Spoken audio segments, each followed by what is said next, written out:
pouvez vous condamner Essama pour avoir coupé la tête d'un monument d'un général français parce qu'il réclame les monuments des généraux camerounais. Et il n'est pas bon d'exploiter des papas et de faire croire que c'est eux qui ont gagné les élections. Même le retour du chef de l'État Paul Biya, je ne suis pas conscient qu'il est même conscient qu'il est au Cameroun. Là, on dit au moment de votre arrestation. Elle me dit, Monte, tu as fait une vidéo qu'on voit sur Internet, Zumanto et Paul Chouta qui sont tes influenceurs que tu as payés et que tu es en train de vouloir déstabiliser la sécurité de l'État. Et la vidéo, ça disait quoi? Dans la vidéo, j'avais brandi les personnes qui ont été assassinées en disant, on ne prête pas serment sur les morts. C'était le 5 novembre. C'était ma manière, moi, de présenter la dignité de mon peuple. Moi, j'ai vu une fille qui a été fouettée au CED, une belle fille brune, fouettée à Yaoundé. Je ne suis même pas sûr qu'elle était Bamileke. J'ai vu les images. Il y a d'autres... Elle était fouettée pourquoi? Pour avoir fait la marche blanche et pour avoir demandé qu'il faut les résultats des véritables élections. On m'arrête avant de chercher le motif. Mais on vous a présenté le motif que vous aurez... Je dis que c'est parce que quand ils arrêtent, ils constatent que ça ne donne pas. Quand ça ne pèse pas, il faut fouiller. Regarde un peu dans son sac là. Il n'y a pas les t-shirts et Chiruma. Regarde un peu dans son ordinateur là. Il n'y a pas... C'est là où ils ont vu alors la vidéo. Oh, la vidéo là. Oh, tout à... Oh, Zumanto. Oh, ils ont partagé près de 7000 partages de la vidéo. C'est comme ça donc. Vous demandez quoi concrètement? Je demande que ma restauration à la dignité soit effective. Parce que je ne suis pas un animal. Je ne suis pas moins qu'un être humain. Je suis un être complet. Et quand vous êtes un être complet, pour un peuple qui a non seulement perdu des repères, que le peuple camerounais retrouve au moins la route de la dignité. Et à travers le symbole Essama, on pourra aujourd'hui recadrer un certain nombre de cadres et de coups tordus qui est encore dans l'administration et les fonctionnaires. On pourra remettre la jeunesse sur les rails. C'est mon souhait. Si on veut, on ne me remet pas de l'argent. Parce que quelqu'un m'a dit, demande 50 000 par jour. C'est clair que si je demande cet argent, l'État camerounais m'a des dettes.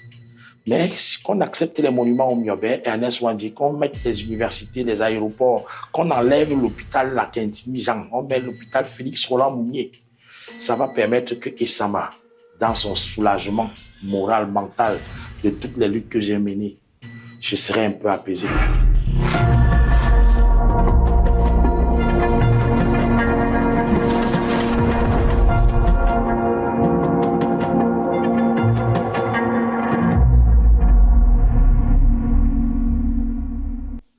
Il est libre. Après près de 10 mois derrière les barreaux de la prison centrale de New Bell à Douala, André Blaise Essama a finalement retrouvé la liberté le mercredi 19 août 2026. L'activiste camerounais et son co-accusé Zepan Scotty Wiener comparaissaient devant le tribunal militaire de Douala dans une affaire portant notamment sur des accusations de rébellion, d'appel à l'insurrection et de propagation de fausses nouvelles. Selon les éléments rapportés dans cette procédure, arrêté le 7 novembre 2025 dans le contexte particulièrement tendu de la pré-élection présidentielle, André Blaise Essama sera détenu pendant plus de 300 jours à la prison centrale de New Bell. Pendant cette période, sa défense va contester les accusations portées contre lui et soulever notamment les questions relatives aux conditions de son arrestation et de sa détention. Puis est arrivé le verdict. Le 19 août 2026, le tribunal militaire de Douala le déclare non coupable et il retrouve immédiatement la liberté, en même temps que son co-accusé Zepan Scotty Wiener. Les comptes rendus du verdict rapportent que la juridiction n'a pas retenu les charges faute d'éléments suffisants permettant d'établir leur culpabilité. Près de 10 mois. Plus de 300 jours derrière les barreaux, une procédure judiciaire, des accusations très lourdes et finalement un verdict de non-culpabilité. Mais cette affaire n'est qu'un épisode dans la vie de M. André Blaise Essama, car depuis près de 2 décennies, celui que l'on surnomme le combattant s'est construit une réputation particulière dans le paysage militant camerounais. Il est connu pour son combat contre les symboles de la colonisation française au Cameroun, notamment ses actions répétées contre le statut du général Leclerc à Douala. En 2015, Il crée également le mouvement Hoha avec l'ambition de promouvoir dans l'espace public les figures historiques camerounaises et africaines, notamment Ruben Mugnobe, Douala Mangabel, Thomas Sankara ou encore Sékou Outouri. Son militantisme lui aurait valu des dizaines d'arrestations. Une base consacrée aux défenseurs des droits humains évoque notamment 78 arrestations en 17 ans de militantisme. Alors, une question se pose, mesdames et messieurs. Pourquoi un homme continue-t-il à mener le même combat après avoir été arrêté autant de fois? Pourquoi continuer lorsque le prix à payer peut être la liberté? Que s'est-il réellement passé le 7 novembre 2025? Pourquoi André Blaise Essama a-t-il été arrêté? Que lui reprochait-on exactement? Qu'a-t-il vécu pendant plus de 300 jours à New Bell? Quelles sont les irrégularités qu'il dénonce dans cette procédure? Que pense-t-il aujourd'hui de son acquittement et surtout maintenant qu'il est libre? Le combattant va-t-il reprendre son combat après cette libération? Quelques jours seulement après sa libération, André Blaise Essama est face à Cameroun Investigation. Il a accepté notre invitation. Ce soir, dans Confidentiel, nous allons revenir sur son parcours, ses convictions, ses arrestations, son combat contre les symboles coloniaux, sa dernière détention, son procès, et surtout ce qu'il compte faire maintenant qu'il a retrouvé la liberté. Alors, bonsoir mesdames et messieurs, bienvenue sur Cameroun Investigation. Moi, c'est Emma Brice Fometio. Si vous êtes nouveau, je vais vous demander de vous abonner et continuer d'activer la cloche de notification pour toujours rester alerté de nos prochaines interviews. Merci, monsieur André Blaise Essama. Bonsoir et bienvenue sur Cameroun Investigation. Je suis très fier d'être Camerounais, de voir Cameroun Investigation, avoir cette belle salle ici à Bonamoussadi. Je suis à côté de l'école maternelle Maman Louise que je découvre. Ça veut dire que les mamans camerounaises peuvent avoir les noms sur les rues. Je suis très fier d'être chez vous. Ok. Le plaisir pour nous. C'est la première fois que nous vous avons sur notre plateau. Comment va monsieur André Blaise Essama? Ça ne va pas. Je suis très malade. Je suis actuellement dans l'incapacité de reproduire ma personne puisque je suis sous insuline.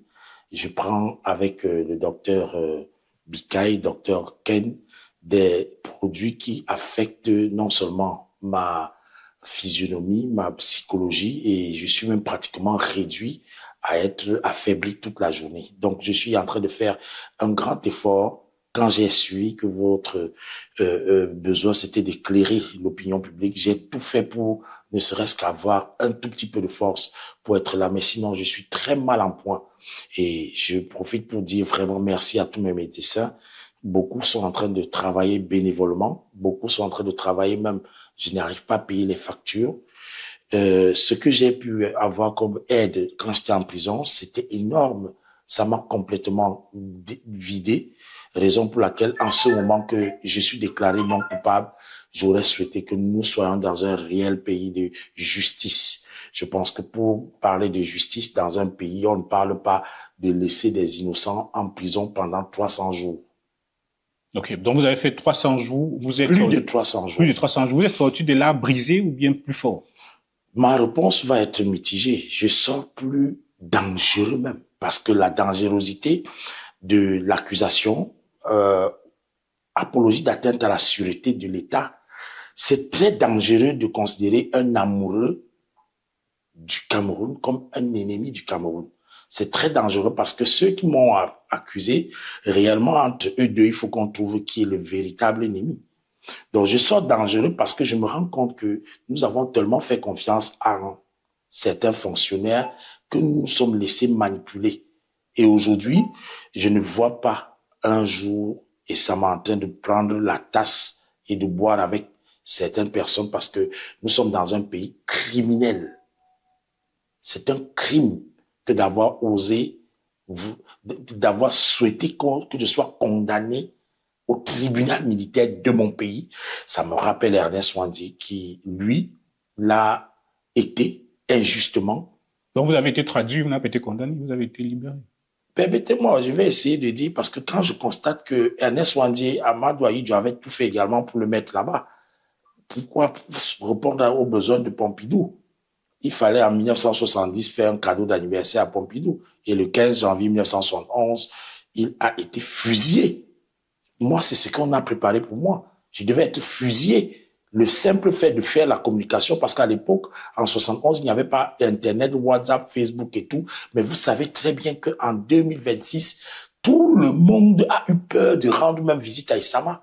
Même ma famille, mes grands-mères, mes grands-pères, chacun a évité parce qu'on dit on dit que je suis en train d'être l'objet de terrorisme. Que je suis un terroriste. Je sais pas, depuis que je suis entré dans ce studio, même ma tenue, le nord-ouest, sud-ouest, avec le Togo, je ne sais pas qu'est-ce qui est terroriste. Je suis nationaliste. Et plusieurs nationalistes ont été considérés comme des terroristes. Raison pour laquelle je suis très dangereux maintenant. Dangereux dans quel sens? Dans quel sens? Au niveau de la communication, oui. Il faut rappeler que nous avons des ennemis à l'intérieur du pays. Plusieurs de nos compatriotes qui travaillent pour le service public sont des véritables ils sont des entraves à notre développement. Je mourrai en prison. Je suis un ressuscité. D'accord, nous allons y revenir. Avant de devenir le combattant que vous êtes aujourd'hui, qui était André Blaise Issama avant d'entrer dans le combat? Il était un serviteur de ce que l'académie a permis en informatique. Je suis dans l'ingénierie système et j'ai bien sûr tout fait pour entrer dans le marketing mémoriel. Au lycée technique de Douala-Koumassi où j'ai eu le baccalauréat G3 et puis ensuite à ISIS où j'ai été parmi les premiers élèves avec Monsieur Dissaquet qui gagnait comme ça, qui me permettait de gagner en confiance. J'étais parmi les premiers consultants qui faisaient dans la consultation en matière marketing, expertise, comptable dans des entreprises. Donc, j'étais bénévole. Et après, je me suis rendu à Yaoundé. Le premier ministre Sidonie Ephraim m'avait accordé l'audience. J'étais donc dans le toilettage du fichier électoral. Un peu comme ce que notre grand Séverin Keuzeux, qui a créé Kézanne. Vous savez, aujourd'hui, le réseau des réseaux, Kézanne, que je salue comme ça parce que nous sommes des jeunes qui avons parfois énormément bénéficié de ce que l'informatique pouvait apporter comme boom. À la Silicon Valley aux États-Unis, tout le monde rêvait d'être là-bas. Bon, mais si j'ai pas été là-bas, j'ai quand même pu, avec ma petite contribution, accompagner l'intelligence artificielle qui est aujourd'hui répandue dans les téléphones. Mais maintenant, la praticabilité n'était pas possible. Il fallait donc entrer dans le soft memory. C'est soft mémorial qui peut-être permet de faire les panthéons, qui permet de faire les maquettes et ainsi de suite pour pouvoir rappeler au peuple qu'il a une mémoire à célébrer quand on a des Oumyobé, des Ernest Joandy, des Félix Lumier, d'où le livre que vous voyez qui est bien sûr déjà paru, Résistance, 3 générations de lutte anticoloniale au Cameroun. Quand vous tapez dans Google, vous tapez Résistance ou bien 3 générations de lutte anticoloniale au Cameroun, vous retrouverez ce livre qui est bien sûr produit par la citoyenneté allemande, BPB. Et c'est comme ça qu'aujourd'hui, on peut parler dans l'histoire de Douala Mangabel, qui a permis de plaider au point où en Allemagne, dans les mairies, on a 3 villes qui portent le nom de Douala Mangabel. À Ulm, à Berlin, à Allen. Et ça, c'était bien pour le Cameroun parce que même ici au Cameroun, on n'a pas assez de rues qui portent le nom Douala Mangabel. On n'a pas de lycée Douala Mangabel. On n'a pas d'aéroport Douala Mangabel. C'est injuste. Donc, dans ce soft mémorial, j'essaye de permettre à ce que les femmes également aient leur place parce qu'il y a aujourd'hui énormément de féminicides. Si on a des femmes héroïnes, beaucoup de femmes ne seront donc plus assassinées dans les ménages parce qu'elles seront considérées comme modèles. Et ensuite, André Blaise Issama, à la page 120 de ce livre, qui est disponible, je dis bien, en ligne. On n'est pas obligé d'avoir à commander en Europe. Dès que vous avez votre téléphone, vous tapez 3 générations de lutte anticoloniale au Cameroun, vous retrouvez mon livre, vous pouvez le télécharger et le consulter. Et c'est bien sûr quelque chose qui a même, s'il vous plaît, permettez-moi, Monsieur Fometio, on a des codes. Ça veut dire que vous pouvez juste ouvrir et puis voilà les codes qui sont dans, je parle des codes qui sont bien sûr disponibles dès que vous scannez. Les codes Facebook, Instagram et autres. Dès que vous scannez, ça vous redirige vers les pages et chacun de vous aura sa part d'information. Et en quoi vise cet objectif? Est-ce que c'est possible d'avoir physiquement le livre au Cameroun? Il faut le commander. En ce moment, c'est un peu comme Papi Nono, que je salue, qui m'a beaucoup soutenu quand j'étais en prison. Les Big Schneider sont les meilleurs parce qu'ils sont fabriqués sans publicité, oui. Je suis obligé de dire que l'Allemagne, quand vous voyez toucher un peu le livre, c'est consistant. C'est très solide, la bonne matière. Les feuilles et tout. Et les Allemands ne s'amusent pas lorsqu'ils font, donc ce n'est qu'en Allemagne qu'on peut imprimer ça et que ça revient en coût assez acceptable. À défaut, on va être obligé de faire ce qu'on appelle dans nos... Est-ce que le Camerounais lambda peut le procurer? C'est pas pour rien que j'ai proposé que ce soit sur Internet, dans Google, à partir de son téléphone, vous avez une connexion de 100 francs, vous avez le livre de Sama. 100 francs. Et physiquement, c'est clair que pour avoir ça, c'est 35 000 par an. Quand vous regardez le prix sur Internet. Oui. Donc, si Sama vous fait gagner 35 000 avec 100 francs, je n'ai pas fait quelque chose, mon frère. OK. Donc, vous étiez en train de parler donc de votre vie professionnelle. Actuellement, comment M. André Issama fait pour gagner sa vie? Oui, marketing de rue. Je suis, par exemple, avec Osdichango Waga, ce grand cabaret qui est ici. Culturellement, nous rendons hommage à tous les artistes qui ont perdu la vie. Avec Bissima qui est parti. Je suis en train d'être avec Olivier Gilles à la communication de cet événement que nous allons commémorer cette année. Et c'est comme ça que même en prison, c'est ce que je faisais. Donc, Maman Kamto, qui venait nous rendre visite, elle accompagnait notre lutte. Malheureusement, elle est décédée sans que je sois capable de lui rendre hommage dignement. Mais nous allons nous rattraper. Et puis, il y a eu plusieurs autres personnes. Donc, on essaye de vivre avec la société en communion. Je profite pour rendre hommage encore à tous nos frères qui sont tombés du côté de la base minière Zamoé, où il y a plusieurs de nos compatriotes qui ont perdu la vie. Malheureusement, il y a l'accident de circulation au niveau des Ekadikoum. Donc, on est avec le peuple. Ceux qui veulent pleurer, pleurons ensemble. Et ceux qui veulent continuer de piller, ne nous mettons pas avec eux et ne nous associons pas à ces personnes qui continuent de promouvoir la haine, la séparation, la division et surtout le rejet de notre dignité. Nous devons retrouver notre dignité. Donc, et ça m'a vie avec la population, la société, en tant qu'un frère qui vient de sortir de prison. Je vis effectivement de cette sociabilité. OK. À quel moment vous avez décidé de consacrer votre vie au combat? Qu'est-ce qui a déclenché votre engagement réellement? Oui, l'injustice qu'ont vécu nos héros peut réellement prouver que nous ne sommes pas des êtres qui oublions ceux qui ont lutté pour le passé. Parce que il y a une injustice. Vous ne pouvez pas être né d'un père et d'une mère et vous ne partez pas nettoyer leur tombe quand il y a les funérailles. Ce serait anormal. Ou Miobe, Ernest Wandi, Félix Foumier, Osinda Fana, Douala Mangabel, quand on remonte un peu plus haut, on se rend compte que plusieurs de nos héros, les municipalités se fichent complètement. Actuellement, Paul Biya et Amadou Aïdjo n'ont que eu le logiciel colonial. Ils n'ont pas eu le logiciel nationaliste à exécuter. On n'a jamais vu des pays qui ont autant eu des héros nationaux et qui soient abandonnés à la traîne comme ça. Les valeurs des jeunes, c'est si tu vois Mago dire que je gauche chez les Watts, on entend les valeurs des jeunes. Oh, je vais partir, je veux au Canada. Bref, on n'a aucune valeur comme ce qu'on vit au Burkina Faso, où on a le mémorial Thomas Sankara. Au Sénégal, on a Cheikh Anta Diop, on a dans plusieurs pays africains, au Mali, avec les grands Kankan Moussa et toutes ces personnes. Au Cameroun, on a carrément des Leclerc. Et je suis parti plusieurs fois en prison pour un général français qui dit qu'il est clair. Mais moi, je suis pas clair. Je suis noir, black and beautiful. Nous, donc, nous voulons décoloniser les espaces publics. Nous voulons nous réapproprier de manière juste ce qui est à nous. Au Cameroun, à chaque peuple, ses héros. À chaque nation, sa fierté. Il est hors de question de célébrer la fierté française sur les places publiques, ni même les langues françaises. Mais je ne vois pas vraiment, ça m'arrangerait mieux de terminer même cette interview en langue de nos ancêtres. Plutôt que d'encourager les Camerounais à parler la langue où il n'y aura jamais réciprocité. Montrez-moi un Français qui va parler facilement en langue Yemba. la belle langue de chez mon père, Djedjodine Donfak, que je remercie et je salue. Et je n'oublie pas de saluer également Fometio, qui est un nom de la partie nord. À tout problème fort. En tout cas, je vais donc vous proposer un extrait de votre combat. Merci. Il y a de cela 10 ans, vous avez été arrêté.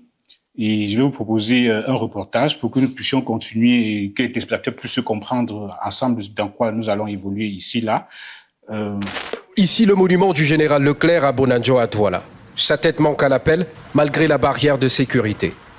Le présumé coupable de cet acte de vandalisme, le nommé André Blaise Essama, en détention à la prison centrale de Nubel, après son interpellation le 10 mars dernier, suite à une plainte de la communauté urbaine de Douala contre lui. Au cas bien précis du monument Leclerc, il y a eu récidive. Ça fait 3 fois que nous sommes obligés de reconstituer ce monument parce que il y a des gens qui estiment que ce monument ne doit pas être là. Notamment un certain Essama. Je sais qu'il n'agit pas seul. Il y a bien d'autres personnes qui partagent ses positions. Donc c'est pour cela que à la 3e fois, nous étions obligés d'insister pour que justice soit faite. Quelques photos sur les réseaux sociaux montrent André Blaise Essama brandissant la tête du monument. Il justifie son combat par une volonté de voir ériger sur les places publiques les monuments des nationaux.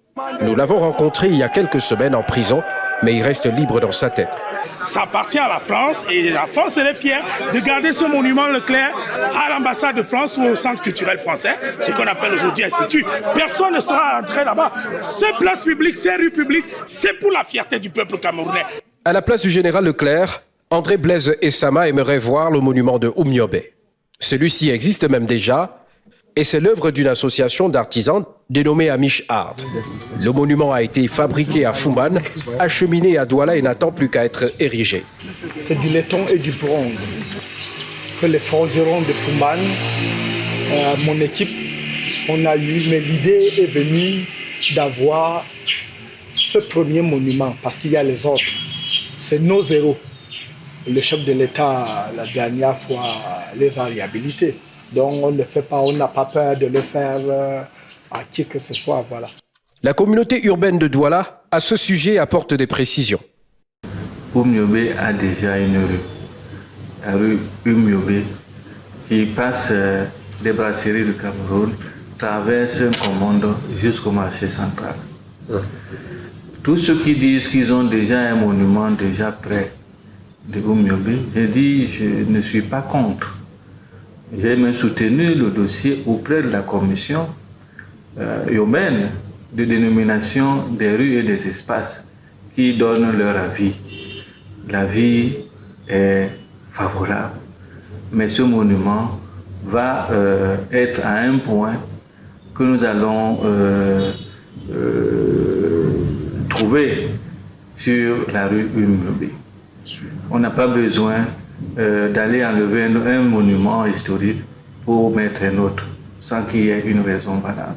Pour Maître Momo, l'avocat André Blaise Essama, son client mène un combat noble et soulève un débat national sur la reconnaissance des valeureux fils du Cameroun par le Cameroun. Arrêter un homme pour ses idées, parce qu'il s'agit de l'arrêter pour ses idées. Il n'a pas tué un homme. Il a détruit quand même. Il détruit quoi? Un ciment? Il a détruit quoi? Un morceau de papier, un morceau de ciment? Un morceau de ciment, il a renversé un morceau de ciment ou de bronze qu'on peut recoller. Vous le mettez en prison pour ça. Ça dit que c'est ça la victoire. Démontrer que le Cameroun est un État sauvage avec n'est-ce pas, un régime colonial. Les héros et les vaillants fils du Cameroun sont-ils vraiment dans les oubliettes? Pour tous ceux qui pensent que les nationaux ne sont pas récompensés, c'est une idée erronée. La rue Djonjo est devenue rue Sopo Prison. La rue Pau est devenue la rue Betoté Aqua. La rue Ivi est devenue la rue Christian Tobicouron. André Blaise Essama avait déjà été condamné pour les faits similaires en septembre 2015 est libéré le 1er décembre de la même année après avoir payé une amende de 150 000 francs CFA. Il est attendu à la barre le 20 juin prochain pour les plaidoiries, après 2 audiences riches en débats et un renvoi du ministère public pour ses réquisitions.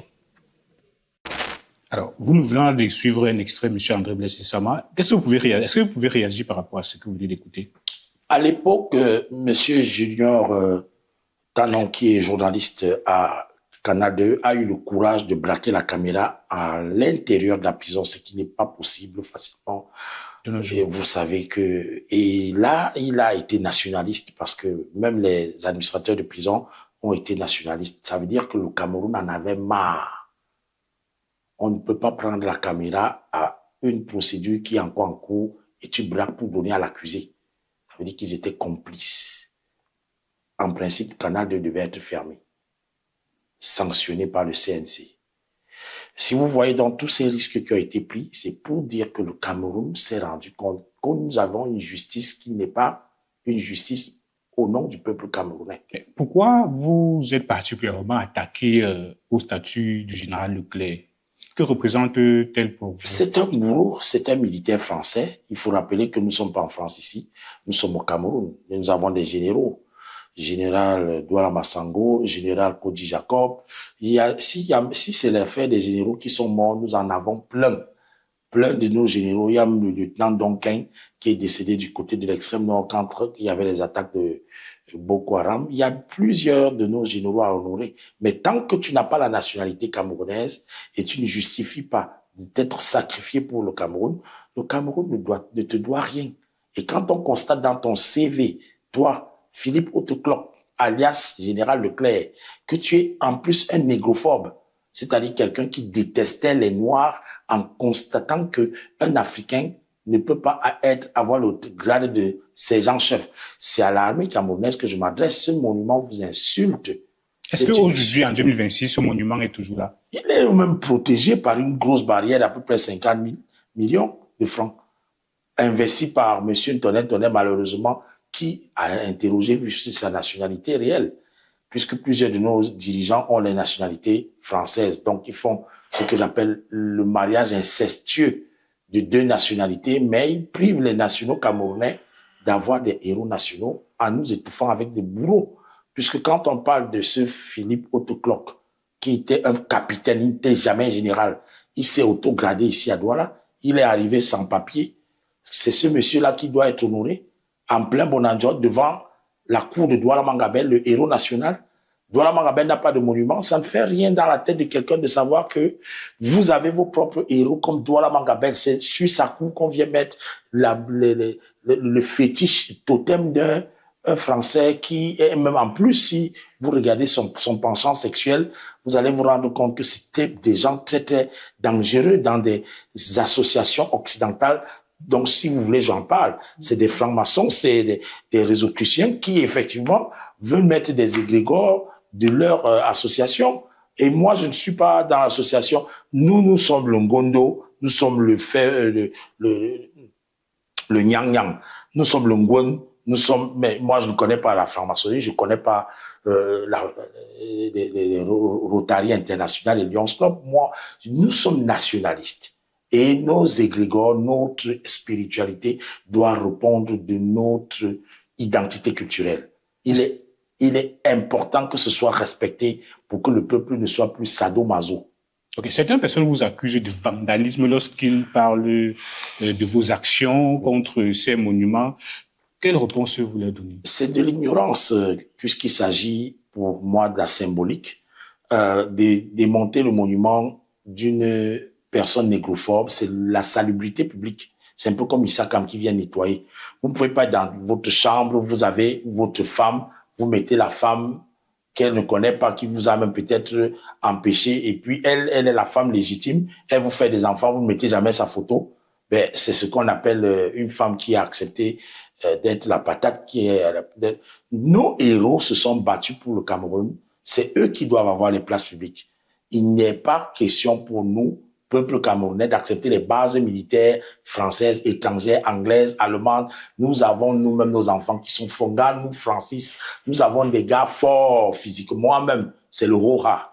Parce que toi-même, Foumetio, Je crois que quand on regarde ta taille, tu es un militaire réserviste et aujourd'hui, en tant que citoyen, tu n'accepteras jamais qu'on qualifie ta race africaine, ta race, ton identité, et je peux peut-être encore rappeler ton vécu, puisqu'aucun militaire français ne s'est sacrifié pour les Camerounais, à part quelques-uns, notamment Gaston Donat, parce qu'il ne faut pas être raciste, qui a été un Français qui s'est battu aux côtés de Oumniobé Ernest Ouandié pour l'autodétermination des populations. Il était communiste. Et je rends hommage à ce Français, à tous les autres Français qui sont les amis du Cameroun, parce qu'il faut bien préciser, il y a des Français qui étaient amis du Cameroun, comme le maire de Montpellier, Georges Flèche. Il est à Montpellier, il a même fait une rue qui porte le nom Félix Foumier. À Montpellier, il y a une rue qui porte, tapez sur Internet dans Google. Mais au Cameroun, Félix Foumier, même une école maternelle, nous n'avons pas. Même un lycée. Ça veut dire que nous sommes réellement des sadomaso. Nous sommes des personnes qui devons corriger le logiciel mémoriel, mental, pour pouvoir être un peu normal. Parce que nous ne sommes pas normaux. Nous sommes des personnes anormales. Et c'est cette anomalie qui fait que la population, les jeunes, préfèrent partir mourir à l'étranger. On préfère payer un artiste étranger plus cher, un coach étranger plus cher qu'un national. On préfère payer des journalistes dans les journaux du monde au lieu de faire des interviews avec les chaînes comme Cameroun Investigation. Ça vous a conduit à créer le mouvement Hora en 2015. Quel était exactement votre projet lors de sa création? L'affirmation comme Ubuntu en Afrique du Sud de ce que Nelson Mandela a eu à creuser dans son sentier d'architecture, parce qu'on veut arriver à une date mémoriale des journées des héros nationaux, comme par exemple chez Mandela, je crois que c'est le 17 juin qu'on a le Mandela Day. Or, pourquoi au Cameroun on ne peut pas avoir le 13 juin comme étant le Oumniobé Day, ou bien le 8 août comme étant le Douala Mangabel Day?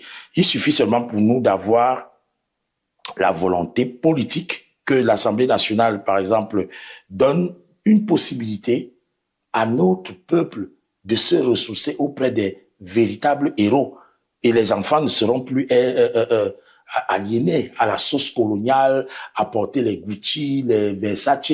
On s'habillera à foi comme moi. On portera ce qui est de notre identité. Le bon, on portera cette tenue d'une dope et tout, parce que c'est notre identité. Il est hors de question que nous continuions de laisser le Burkina Faso être en avance. Pourtant, nous avons également notre identité. Ibrahim Traoré a travaillé là-dessus. Pour que les Africains soient fiers d'être Africains, il faut que les Noirs refusent de continuer de trahir les Noirs. Moi, je ne veux pas être un Noir qui trahit Douala Mangabel. Je ne veux pas être un Noir qui trahit Oumniobé. Il est important dans le mouvement Hora de revenir, comme Tchekata Diop, à la source, c'est-à-dire un Africain doit renaître et dire « Je ne suis pas africain parce que je suis né en Afrique, mais parce que j'ai fait naître l'Africain en moi. » Et il faut connaître qui est cet Africain. Qui était ton parent? Quelle langue parlaient tes parents? Au Cameroun, berceau de nos ancêtres doit être également le berceau des langues de nos ancêtres, des monnaies de nos ancêtres. La monnaie doit avoir les photos de nos héros. Le 18 juillet, par exemple, Nelson Mandela Day en Afrique du Sud, tout le monde offre des cadeaux et fait des gestes le 18 juillet.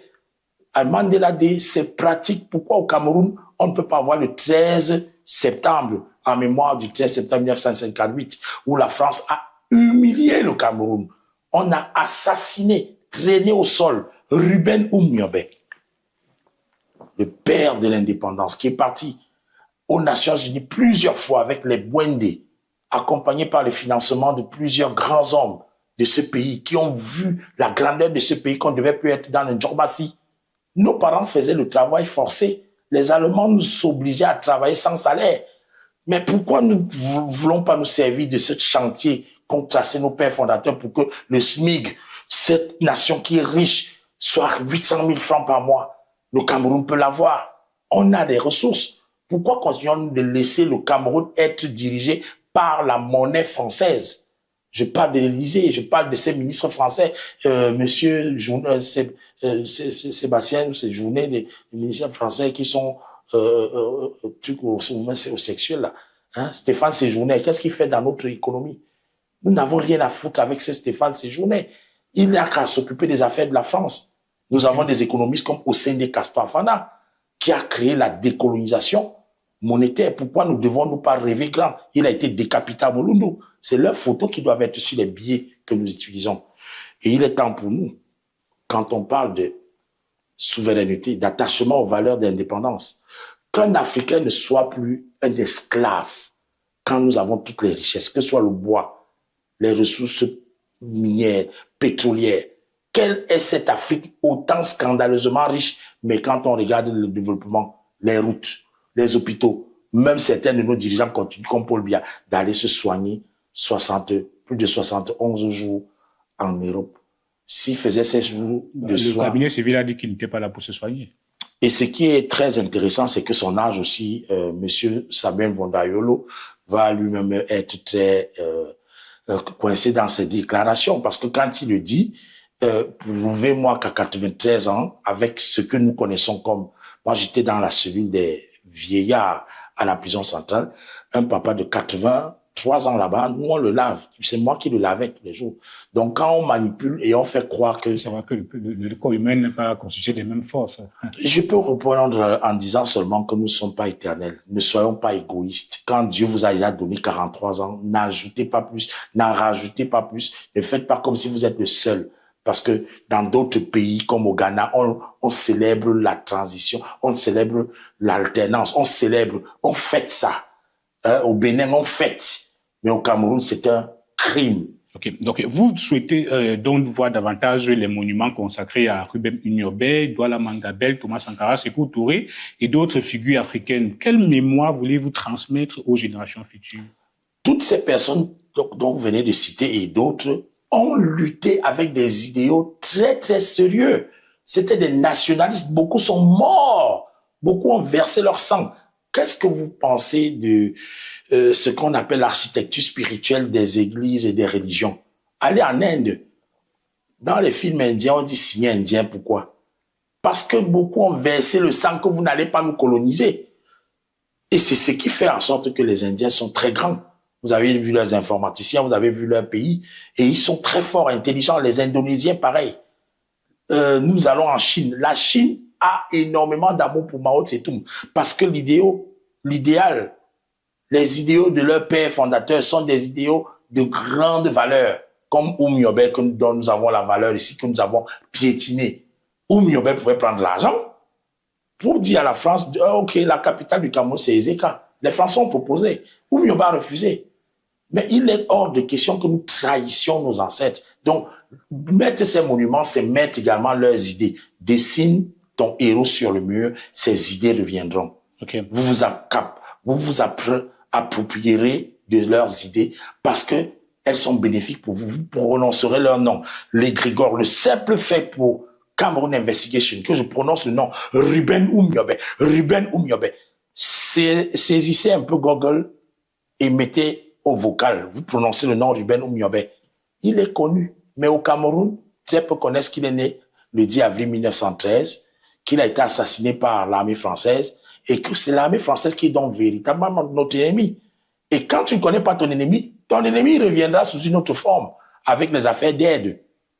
Okay. Comment pouvez-vous aider le Cameroun, vous la France, quand vous n'arrivez pas à avoir des usines de production, de transformation de nos matières premières sur place? Nous avons tout, le pétrole, l'or. Pourquoi n'ont-ils pas apporté ces appareils? Parce qu'il y a des conditions pour eux que nous soyons dépendants de toutes nos vies. Pas d'industrialisation en Afrique. Et il n'y a pas que les Français. Plusieurs Allemands et Anglais ont décidé qu'il n'y aura jamais d'industrialisation en Afrique. Et quand on s'industrialise pas, qui paie? Nos enfants partent travailler des boys là-bas, c'est quoi ça? Chaque fois. Donc vous avez, depuis dans votre combat, vous avez... est-ce que vous avez déjà comptabilisé, parce que selon nos recherches, ça arrive dans les 78 arrestations, est-ce que vous avez déjà comptabilisé les arrestations depuis que vous commencez? Nous mettons à jour chaque fois ce logiciel parce que chaque fois, je sais que même quand je venais ici, on m'a promis une arrestation. Ne vous inquiétez pas. Oui, en faisant ici à Cameroun Investigation, on vous a promis une arrestation. Pourquoi? Que je dois plus parler. C'est sur Internet. Dans les commentaires Facebook, plusieurs sont... Et je connais ces responsables de la sécurité zélés du parti au pouvoir. Ils font tellement de sales travail, ils ne savent même pas que c'est eux qui parce qu'on fait des captures d'écran actuellement. Quand quelqu'un met sur une petite vidéo que j'ai passée, Harold Ketch, et vraiment, je remercie ce grand combattant qui est du côté le rat des archives, Harold Ketch. Plusieurs autres combattants qui vous ont soutenu. Et surtout qui font des captures d'écran, Jean Bonheur résistant. Oui. Parce que aujourd'hui, à partir de l'Internet, vous pouvez faire toute la traçabilité des criminels qui dérangent Sama.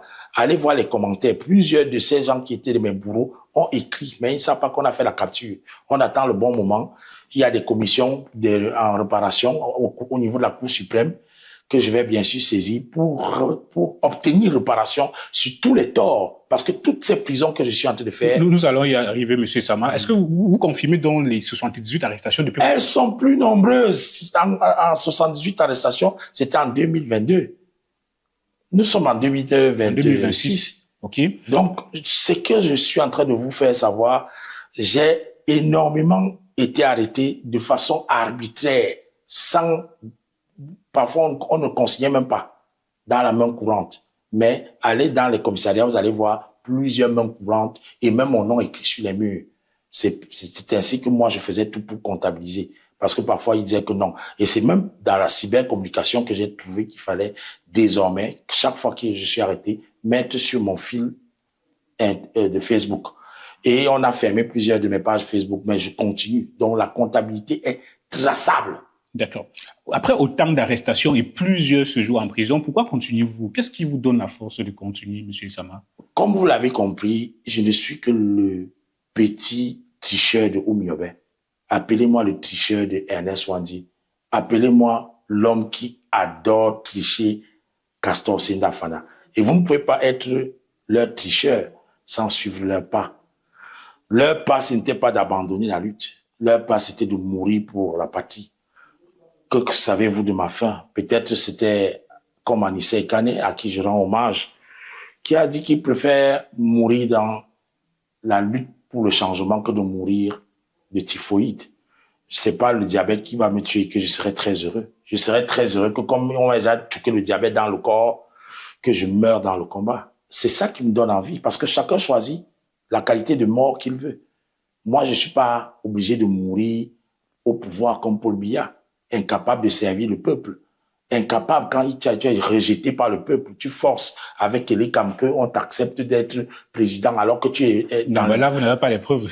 Permettez-moi, quand je parle de cela, vous avez invité ma maître Alice Com, oui, qui ici peut vous confirmer que le Conseil constitutionnel avec Clément Tangana, ses copains, copines avec un papa qui est à la retraite. Voilà, c'est vos déclarations. Mais maintenant, j'ajoute la mienne. Lorsqu'on est un homme qui accepte l'alternance, quand les résultats et les tendances sont sortis, on n'est pas obligé de prendre l'armée et de dire à l'armée de descendre pour mater les populations. Le ministre Atangandji, vous connaissez comment on l'appelle, le surnom, c'est Moulinex, dont les condiments, les êtres humains sont les condiments. Bref, vous comprenez quand vous voyez les gestes, la symbolique, le 20 mai et tout, revoyez toutes ces scènes de Atangandji avec les préfets, les gouverneurs, les véhicules qu'on remettait. Nous connaissons pourquoi nous avons appelé le pays le plus corrompu. Pourquoi est-ce que vous faites le lien avec les véhicules? Parce que ce n'est pas normal de remettre les véhicules à quelque temps avant les élections. Non, mais où est le souci à ça? Le souci, c'est que nous sommes dans une opération de corruption. Mais est-ce que vous pouvez expliquer ça? C'est simple à expliquer. Beaucoup d'entrepreneurs de la fraude, puisqu'ils sont candidats, le candidat RDPC va être candidat. Et pourquoi donc c'est eux qui ont tous les moyens financiers et c'est eux qui graissent la patte de ceux qui doivent contrôler le vote? Et le peuple rejette donc. Qu'est-ce qu'il y a donc à utiliser encore les forces de défense pour aller tirer sur ceux qui revendiquent? On devait encadrer plus tôt. Ben, il y a eu des morts. C'est pas moi qui écris qu'il y a eu des morts. C'est pas, Monsieur Atangandji a reconnu une dizaine. Et c'est pas moi. Moi-même, j'étais emprisonné. Mon verdict, c'est quoi? Non coupable. Non coupable. Et qui? C'est facile comme ça, 300. Nous allons y revenir, Monsieur Sama. Soyons directs. Avez-vous déjà eu peur de mourir en prison ou de rester là-bas définitivement? Lorsqu'on combat, on ne peut pas se rendre compte quand on meurt. On meurt. Comme on dit souvent, Morawaou, Tu combats, tu meurs, tu ne combats pas, tu vas toujours mourir. Mais la fierté, c'est de pouvoir suivre sa ligne éditoriale sans la trahir. Malgré les arrestations. C'est ce qui est bénéfique pour moi, parce que je sais que demain, je serai ce Essama qui, sur la tombe, on pourra écrire « Ce monsieur n'a pas trahi ». C'est plus important pour moi que d'avoir ces instants de sardines sans tête. Nous sommes des têtes. Vous êtes, monsieur Fométieux, une tête. Et quand vous êtes une tête, vous avez, comme le crâne de nos ancêtres, envie que vos enfants tiennent votre tête et puis disent « Voilà un saint ». Nous avons intérêt à travailler pour sanctifier nos vies pendant que nous vivons. Et pour sanctifier, il faut payer le prix. Donc, payons ce prix. D'accord. Est-ce que je vais vous poser une question, monsieur Essama. Y a-t-il eu un moment, après tous ces moments de combat, tout le combat que vous menez depuis plus de 17 ans, est-ce qu'il arrive un moment où vous vous êtes déjà dit, cette fois-ci, j'arrête? J'ai eu très peur, effectivement, lorsqu'on a arrêté mon père. Il a été arrêté et convoqué à la DST et mon père à la tension. La direction de la sécurité territoriale. Et ce qui est très malheureux, parce qu'on ne peut pas avoir un enfant que vous accouchez et puis c'est son père qui est traîné dans la boue. Pourquoi on l'a arrêté? C'était quoi Ils disent que j'ai coupé la tête d'un monument d'un héros français et que mon père doit me calmer et m'empêcher de continuer dans le processus de décolonisation. Ce que j'ai trouvé ridicule pour ceux qui dirigent la justice. On ne se sert pas du père pour mater l'enfant ou bien empêcher. Venez m'arrêter, moi. Je sors de prison, je sors de cellule, je continuerai le combat. Ça a fait combien de temps déjà que votre père avait été arrêté? Oui, ça fait 3 fois qu'il a été arrêté à la DST, où il a été convoqué même. Et malheureusement, tous ces agents sont malheureux aujourd'hui, puisqu'ils sont en train de se retrouver. Est-ce qu'il avait été condamné? Il a été torturé. Mon père a été torturé à la DST. C'est pas normal qu'un homme d'affaires a des enfants. C'était quoi son crime? Torturé pour avoir fait quoi? Pour avoir été le père d'Essama.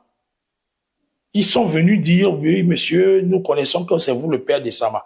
Il dit, et puis quoi? C'est mon fils, je l'ai élevé. Et puis, il dit, suivez-nous. C'est comme ça qu'il s'est retrouvé. Est-ce qu'il a passé devant les tribunaux? Il a reçu une plainte? Ils ont fait ça, c'était de l'intimidation. D'accord. Votre combat est-il uniquement un combat contre les vestiges coloniaux ou est-il devenu également un combat politique contre le régime de Paul Biya?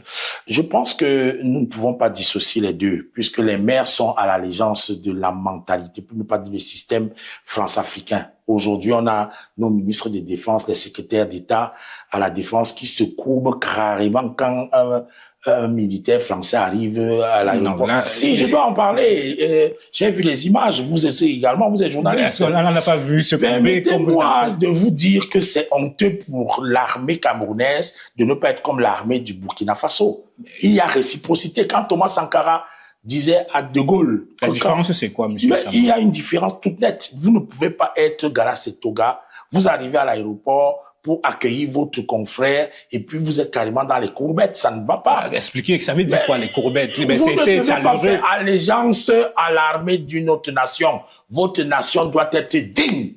Et c'est pour cette raison que le président Paul Biya, quand il a déclaré qu'il partait rendre compte du grand dialogue, vous allez comprendre pourquoi je dis cela. On ne peut pas être un chef d'État dans un pays et vous partez rendre compte dans un autre pays à un autre président qui n'a rien à foutre avec vos vies. C'est une allégeance. D'accord. Et c'est lui le chef suprême des armées. Mais vous comparez l'armée camerounaise à l'armée burkinabé, ce n'est pas réaliste, monsieur Essama. Il est question pour nous de nous émanciper. Et quand Thomas Sankara, capitaine de l'armée, était effectivement dans les tournées, nous étions tous avec des capitaines. Nous avons le capitaine et Founou. Mais vous croyez qu'il y a match entre les deux?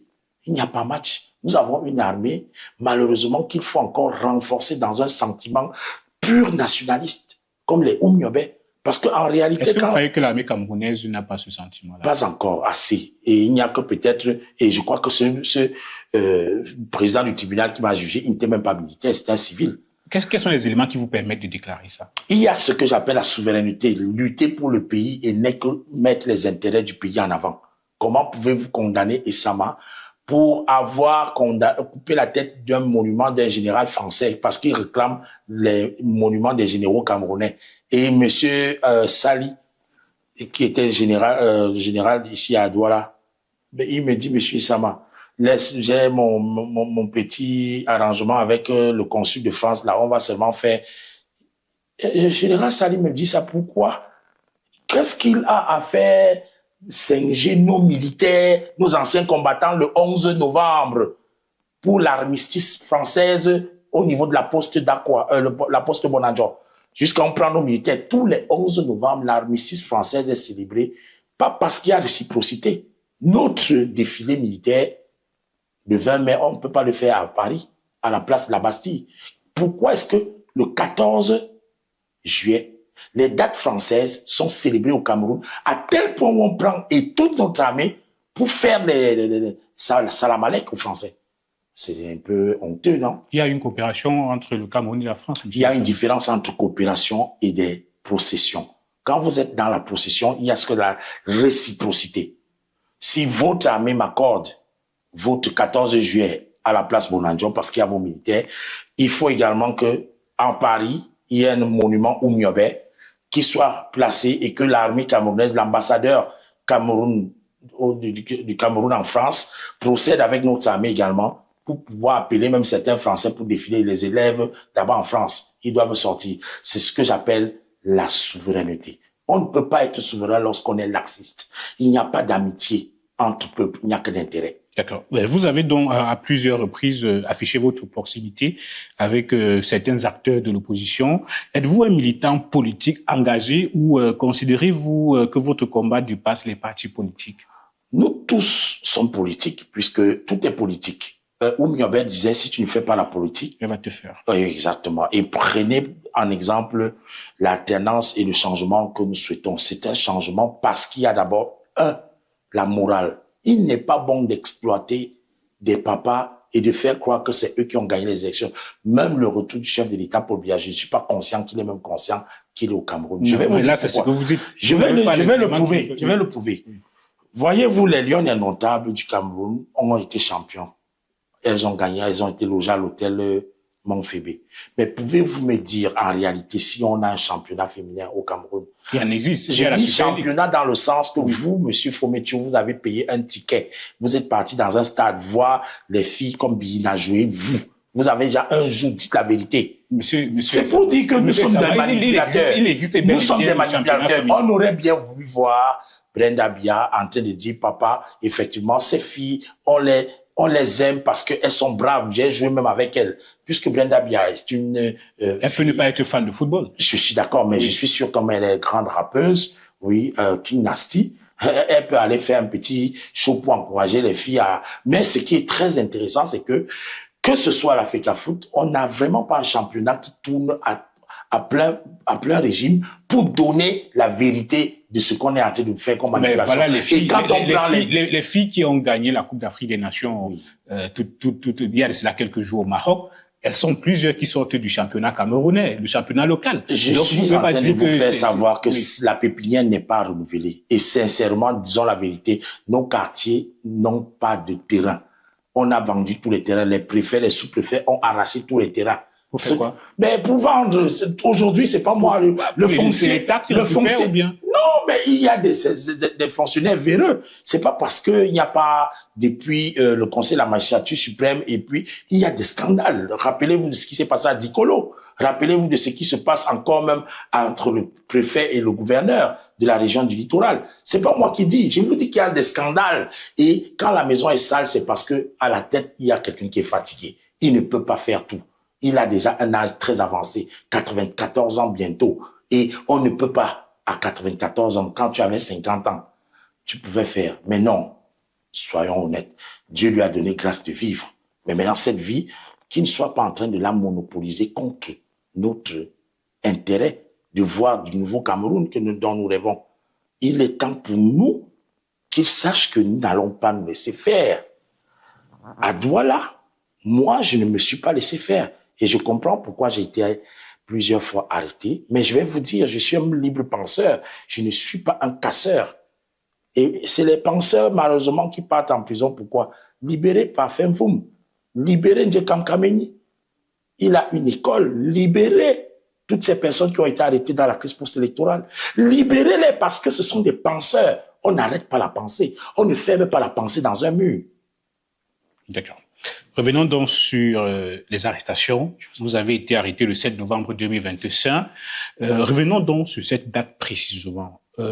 Racontez-nous précisément ce qui s'est passé le jour de votre arrestation. Où étiez-vous lorsque vous avez été interpellé? J'étais à Dubaï en train de présenter ce livre. À Dubaï, après il faut rappeler que c'était un quartier. Oui. À quoi? Oui. Dans une rue qui porte encore le nom d'un colon, malheureusement, rue Boula-Perrière. Et pendant que ce colon dont marchait, la boue a touché sa chaussure, on lui a donné une rue. Malheureusement, c'est ce que nous sommes en train de subir. Okay. Racontez-nous le jour de J'étais donc en train de présenter l'histoire de Rudolf Douala Mangabel parce que le 8 août 1914, quand il a été pendu, plusieurs de nos nationalistes ont également été tués. D'où cette illustration avec plusieurs photos de Camerounais avec Dingoso qui a été pendu. Or, pendant que j'étais donc en train d'expliquer la véracité de l'histoire, parce que l'histoire vraie du Cameroun doit être enseignée aux populations, je m'investis ainsi bénévolement. Il y a certains donc qui apprécient, il y a d'autres qui recommandent mon livre, il y a d'autres qui sont contents et comprennent le message à la fin, parce que je rappelle, je suis un tricheur de Oumyobé. Oumyobé faisait du bénévolat. Oumyobé faisait du porte-à-porte. Il avait le vélo. Il allait de quartier en quartier. Il s'arrêtait. Il parlait aux populations. Il était arbitre de football. Oumyobé était dans une proximité que moi, même en ce moment, j'ai même honte parce que je suis pas assez proche du peuple. Il était dans toutes ce qu'on appelle aujourd'hui les foyers. Foyer Bayangam, foyer Bafang, il rassemblait toutes ces personnes. C'est qui ça? C'est qu'il a fait des mariages intertribaux parce qu'ils ont compris le problème du tribalisme.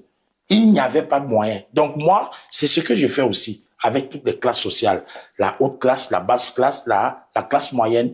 Nous mettons ensemble les énergies sur le terrain, comme sur les témoins de Jéhovah, sans parler bien sûr de la foi, parce qu'ils ont une méthode quand même marketing que j'apprécie, le porte-à-porte. Et ça, c'est important pour moi, parce que vivre, c'est vivre avec intensité, avec son voisinage. C'est avec ça que tu peux être enterré. Parce que c'est ce que tu auras vécu avec tes frères. Oui, vous étiez en train d'expliquer ça aux Camerounais. Et Madame la commissaire du 4e arrive. Nous sommes le 6... le 7 novembre? Oui, le 7 novembre. La prestation de serment a eu lieu le 6. Moi, j'avais dénoncé le 5 qu'on ne prête pas serment sur les morts. Avec une grande banderole où il y avait plusieurs de nos frères et sœurs assassinés, notamment Zouaïra et toutes les personnes à Bilonguer qui ont été tuées à balles réelles par les militaires dont on ne veut pas ouvrir l'enquête. Et il faut ouvrir. One day, on va ouvrir l'enquête pour tous ceux qui ont tiré les balles. Ils vont ramener les balles qui sont parties utilisées en date de post-électoral. Il va falloir faire ça. Les nationalistes doivent sanctionner ceux qui ont versé le sang des Camerounais. On ne doit plus avoir d'impunité. Donc, elle vient, sans oublier aussi, bien sûr, ceux qui ont procédé à ce faux montage de dossier où je suis déclaré non coupable. On n'y va pas à pas, on y va. Elle, donc, elle arrive et elle me fait savoir que je dois monter dans le véhicule sans convocation, sans mandat. Elle connaît bien le domicile de Sama, la villa 692 à la rue du nationaliste Dr Bébé Eidi.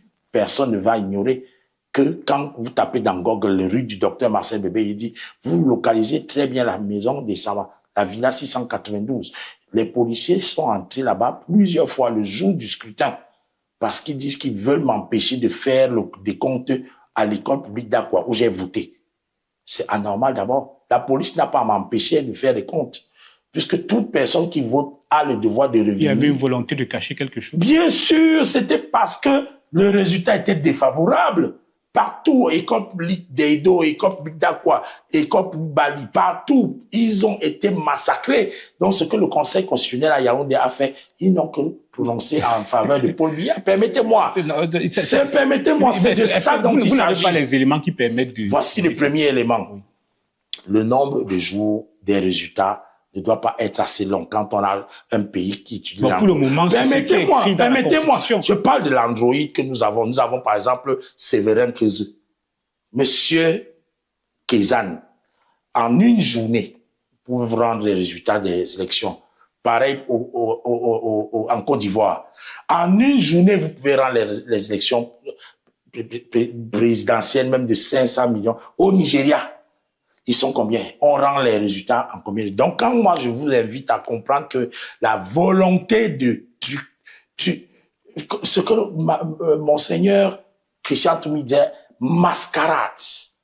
Et c'est exactement ce que nous avons vécu. Je rends hommage à ce grand et qui a laissé un grand successeur, Monseigneur Samuel Klida, qui lui m'a dit, oh, arrêtez ça. Mais ils n'ont pas suivi. Il y a un autre évêque c'était dans quelle ville? À Yagua, qui a dit, bref, tout le monde s'est opposé. Ok, vous étiez dans l'école publique, les policiers vous empêchèrent. Ils m'arrêtent au niveau de Dubaï et me disent, monte, sans mandat, sans rien. Je rappelle encore aux spectateurs que Dubaï, c'est un quartier dans Aqua. Voilà, où on vend les téléphones du côté de MTN. Oui. Et c'est là-bas qu'il y a ce jeune donc que vous avez évoqué, monsieur Scotty Wiener Zepan, qui, je ne connaissais même pas de nom, c'est en prison que j'ai connu son nom, qui a dit, mais non, mon grand frère, si vous l'arrêtez, vous m'arrêtez. Et moi, je savais pas qu'il a dit ça quand on m'avait déjà mis dans la voiture. Si j'avais su, j'allais descendre. Donc, dans le cas de monsieur Scotty Wiener, on l'a arrêté parce qu'il a dit que c'est ce que j'ai appris plus tard. Puisque ses confrères là-bas, ses collègues là-bas qui vendent les téléphones, on les appelle les tacleurs. Ils m'ont dit ça, j'ai dit c'est pas possible. C'est quand je sors de prison que je me rends compte de ce que le Est-ce qu'il n'y avait pas manifestation au lieu où vous avez été arrêté? Pas du tout. La seule présentation de mon œuvre ne peut pas constituer une manifestation. Okay. Nous ne sommes pas dans un pays de paria. Okay. Qu'est-ce qu'ils vous ont dit au moment de votre arrestation? Elle me dit, monte, tu as fait une vidéo qu'on voit sur Internet, Zumanto et Paul Chouta qui sont tes influenceurs que tu as payés et que tu es en train de vouloir déstabiliser la sécurité de l'État. Et la vidéo, ça disait quoi? Dans la vidéo, j'avais brandi les personnes qui ont été assassinées en disant, on ne prête pas serment sur les morts. C'était le 5 novembre. C'était ma manière, moi, de présenter la dignité de mon peuple. Je peux pas défendre Oumiobe, Ernest Wandé, Félix Oumie, que je n'ai pas connu, et ceux qui sont aujourd'hui de mon temps perdent la vie comme ça et que je ne manifeste pas. C'est que c'est incohérent. C'est pour cette raison qu'il fallait rappeler la mémoire de Zouaïra, cet enseignant qui a perdu la vie du côté de Marois. Ces jeunes qui ont été tués à Bafang, à Bafoussam, c'est pour eux que Essama est parti en prison. C'est pour eux que Essama a été déclaré innocent parce que c'est le sang innocent. C'est pour M. Issa Chirouma qui est obligé de fuir son pays parce qu'il était malade, certainement. Il y a un ancien prisonnier qui a fait 6 ans pour rien. D'accord. Vous avez donc... Non, permettez-moi. Oui. Il a été enfermé pour rien. C'est pour ça qu'on lui a donné le poste de ministre. Non, c'est pas pour rien. Mais je dis pour rien parce qu'on a accusé qu'il y avait un coup d'État. C'était un faux coup d'État. C'était pas un vrai coup d'État. On a accusé, stigmatisé les frères du Nord parce qu'il y a le tribalisme qu'il fallait introduire. On a tué plusieurs innocents à l'époque, en 82, jusqu'au coup d'État en 84. Il y a eu stigmatisation. Et cette stigmatisation a continué même lorsque Maurice Kamto a porté sa candidature. Plusieurs enfants de l'Ouest originaires ont été massacrés. D'autres sont décédés. Qu'est-ce que ça veut dire? Massacrés, ça veut dire quoi? Oui, il s'agit de ceux qui faisaient la marche blanche. Ils ont été massacrés. La police, les images sont disponibles sur Internet. Allez taper violence. Moi, j'ai vu une fille qui a été fouettée au CED. Une belle fille brune. Fouettée à Yaoundé. Je ne suis même pas sûr qu'elle était bamileke. J'ai vu les images. Il y a d'autres... Elle était fouettée pour quel? Pourquoi? Pour avoir fait la marche blanche et pour avoir demandé qu'il faut les résultats des véritables élections. Il y a Banga Diaspora. Il a failli mourir. On l'a tabassé correctement. Oh, cette longueur. Mais attendez, c'est pas moi, c'est le même pays, non? Nous connaissons plusieurs qui se sont engagés pour le changement, qui ont payé. Et c'est pas normal dans un pays qui se dit démocratique et qui veut aspirer à ce que les banques du monde entier nous prêtent de l'argent, les partenaires. On peut pas prêter de l'argent à des partenaires qui soient de la mauvaise qualité. Ok, donc vous avez donc été placé en détention, puis conduit à la prison centrale de New Bell. À quel moment avez-vous compris que cette affaire allait durer? Dès que j'ai constaté mon arrestation d'abord illégale, j'ai senti que c'est cuit. Il faut pas perdre le temps. Lorsque quelque chose est mal énoncé, tout est faussé à la base. Et de manière scientifique, le peuple camerounais a fauté de laisser parfois les leaders, comme ce que Bob Marley disait, combien de fois allons-nous laisser nos leaders continuer d'être des morts alors qu'il faut intervenir? Redemption Son. Cette chanson, effectivement, a encore plus de sens aujourd'hui. On n'a pas seulement à nous rappeler du 20 mai de Bob Marley avec les Rasta. Il était très profond parce que nous avons une lâcheté que nous avons toujours exécutée face à nos leaders. Donc, Issa Chirouma a raison de fuir. Moi-même, Issama, j'ai vu en direct dans cette rue comment on a intimidé la population. On est venu avec le renfort. Vous n'avez pas fui, vous? Je ne peux pas fuir. Mais M. Chirouma a fui.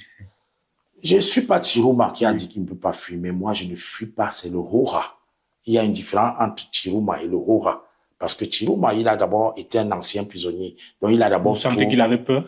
Je pense qu'il a compris et il connaît très bien, puisque quand même Maurice Kamto était candidat à l'époque, il avait certaines choses qu'il a eu à dire, qui certainement lui ont rappelé certaines choses que lui-même, il peut vivre. Donc, c'est le karma, certainement. Parce que à un moment donné, il faut être sincère. Oui. C'est dans la spiritualité que tu remportes le combat. C'est les paroles que tu déclares. Okay. Et quand tu les déclares, parfois quand tu as déclaré et que dans le sommeil, tu te rends compte que tu avais déclaré ça par rapport à Maurice Kamto, que c'est le Conseil constitutionnel seulement. Il faut fuir, mon frère. D'accord. Parce que vrai, ils vont se mentaliser. Ok. Vos avocats ont soulevé des questions concernant la régularité de votre détention. Qu'est-ce qui, selon vous, n'a pas été respecté dans votre procédure? Nous avons le code de procédure pénale qui demande un certain nombre de conditions pour interpeller un citoyen qui, dans la vie active, n'a aucun reproche de la part d'un rapport ou quoi que ce soit. Le procureur de la République n'a aucun rapport sur Issama André Blaise durant les élections. Je n'ai jamais cassé, je n'ai jamais volé. Je suis parti voter plus tôt. Si même la commissaire du 4e faisait un rapport, c'est plutôt elle qui m'empêche d'entrer dans la salle de vote. Pourquoi elle me convoque pas par rapport à pourquoi vous êtes venu compter? Non. Elle a donc justement été comme la police villageoise, donc celle qui fait la police du village, carrément. C'est-à-dire, elle a voulu rendre vainqueur son champion, mais mal lui en prend que Douala a rasé le vote. Et c'était donc dans la manière d'étouffement, comme on dit, le hop-aïe, qu'elles ont dit, bon, comme on a perdu. Oui, non, c'est différent. Le Hora, c'est différent. Le Hora est positif. Par contre, le hop-aïe, c'est négatif. Oui.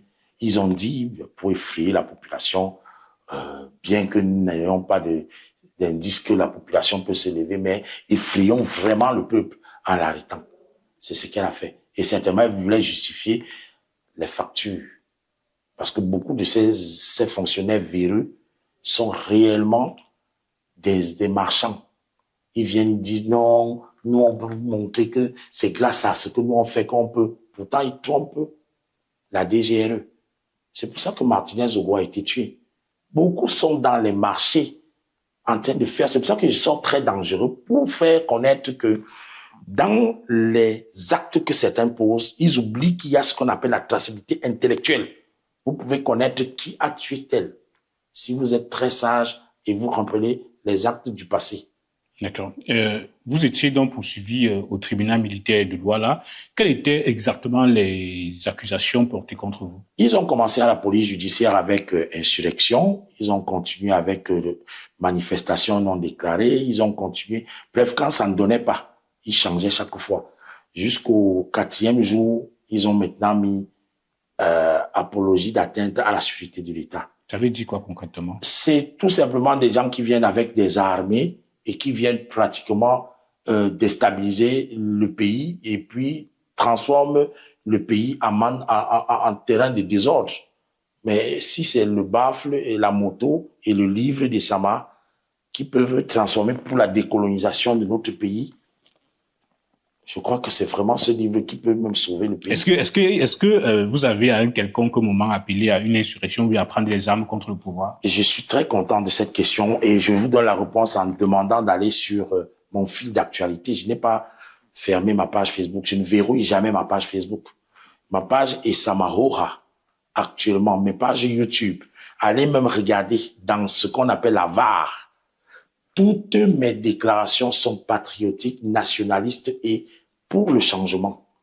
Tout ce que je vous dis, allez regarder sur Internet. On aurait eu le tribunal militaire qui aurait présenté cette vidéo pour m'inculper. Ils n'ont pas. Ils ne peuvent pas avoir J'ai demandé qu'on pleure nos frères qui ont été assassinés, qu'on fasse un deuil national avant de faire la prestation de serment.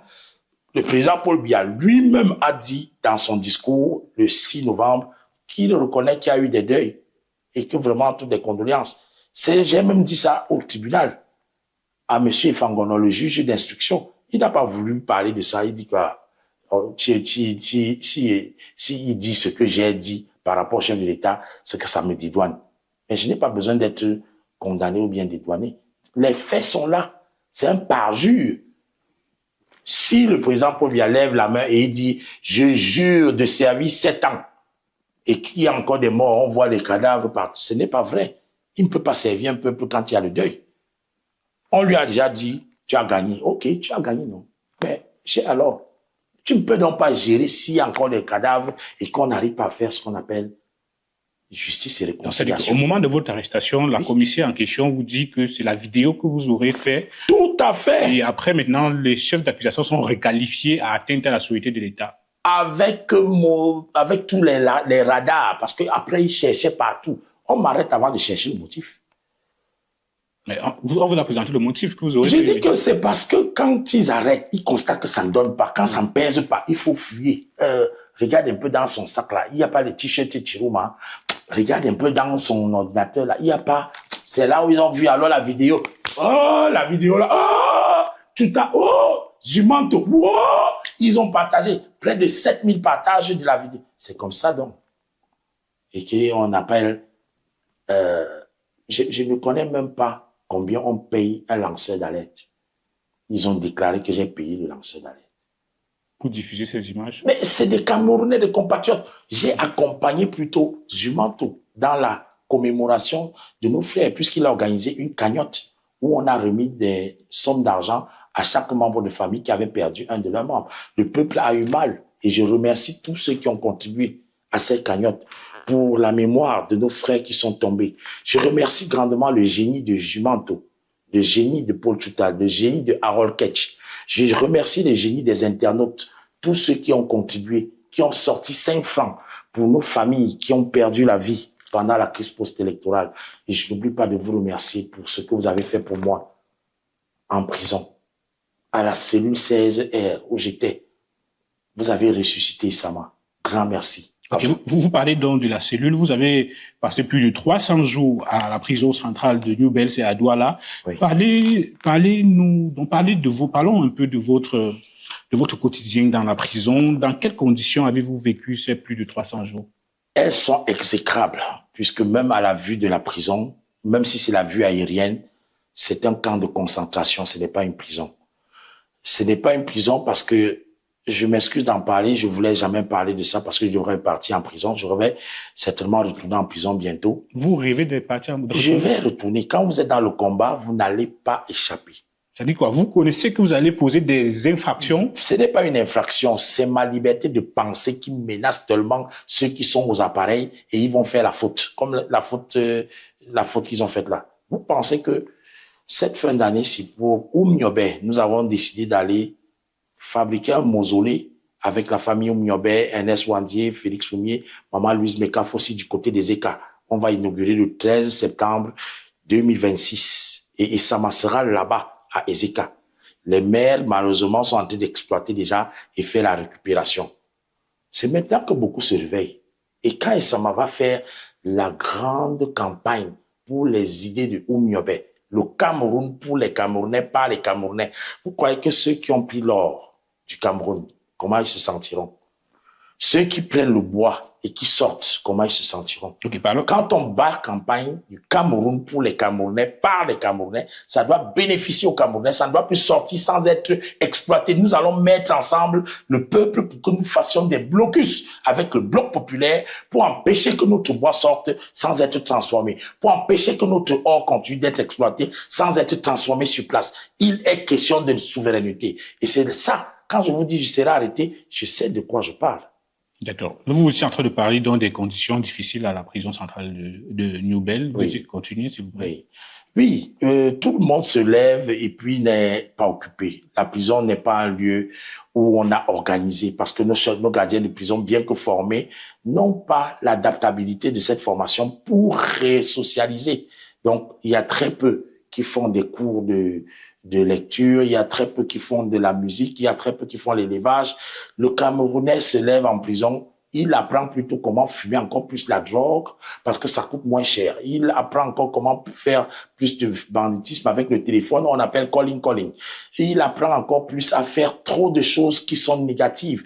Il y a d'autres qui sont carrément dans l'overdose avec une drogue qu'on appelle Colorado. Oui, je me dis, c'est quoi, justement, j'allais vous demander, c'est quoi la vie des détenus à l'intérieur de la prison? Elle n'est pas de production, elle est de souffrance. Parce que les prisons de production, comme chez les Chinois, ils sont des entrepreneurs là-bas. On apprend un métier, le bois et autres. Mais chez nous, au Cameroun, à Douala où j'étais, les prisons, tu te lèves, si tu n'as pas le Congo, ça, tu n'as pas les histoires de glorifier celui qui était braqué là-bas. Comme tu entends qu'il y a un autre braqueur qui arrive. Bref, c'est pas une prison. Là, moi, j'appelle ça un camp de concentration. Et c'est déshumanisant. Parce que là-bas, tu n'étais même pas très mauvais. Tu vas entrer, tu sors pire. Et tu reviens. La plupart des récidives sont très nombreuses. Raison pour laquelle, en prison, c'est chacun qui se débrouille.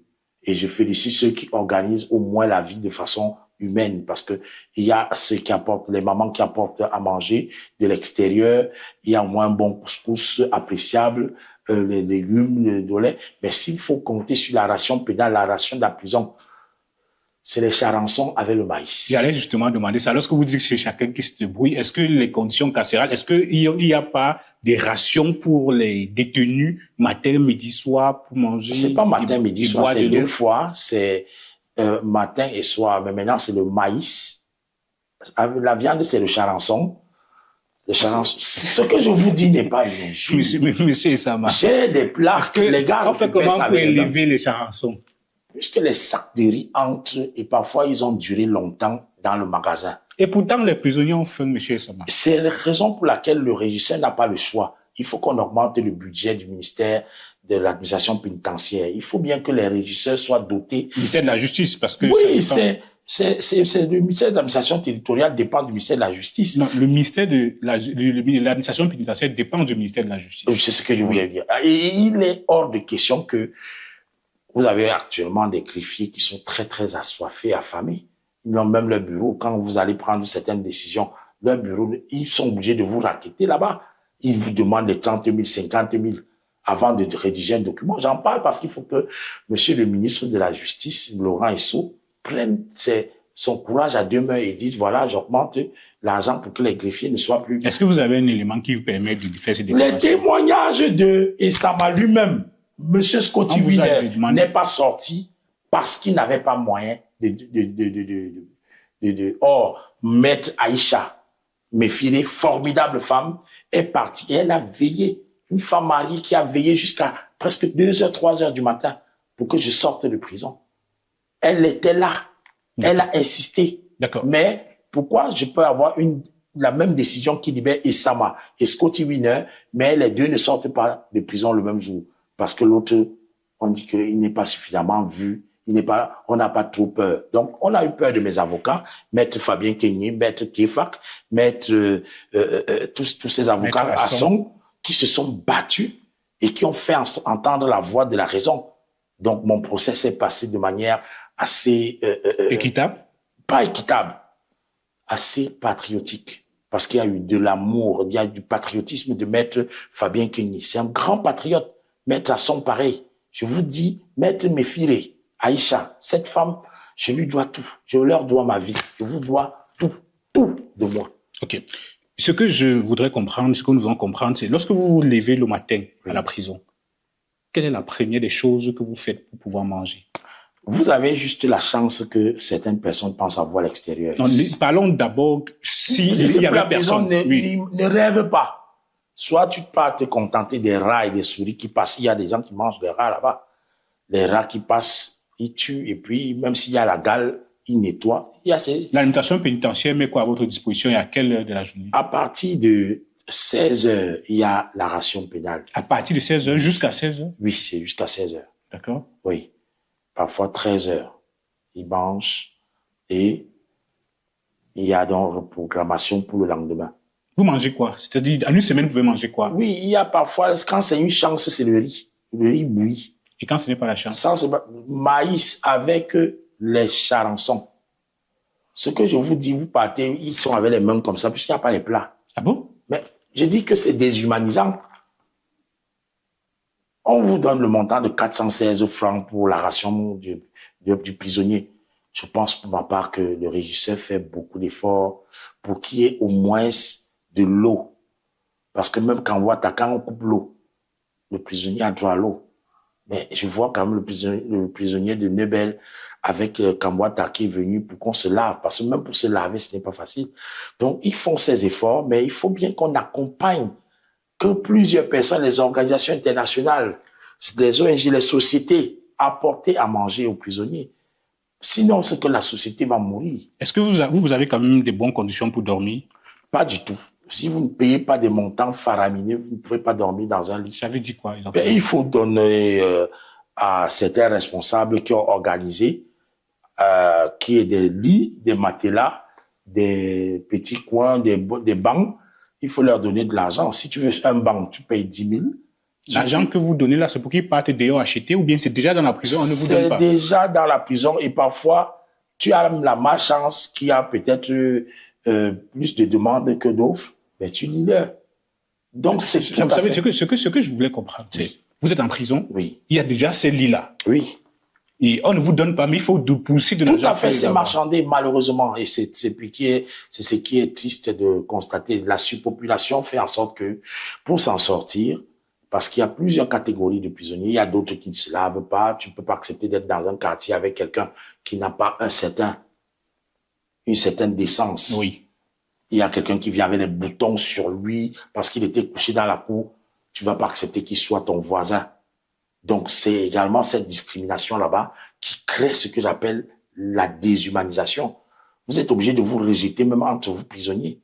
Est-ce que vous, particulièrement, est-ce que vous payez ces montants-là pour avoir accès au matelas? J'ai eu la chance que le médecin de l'hôpital, le général,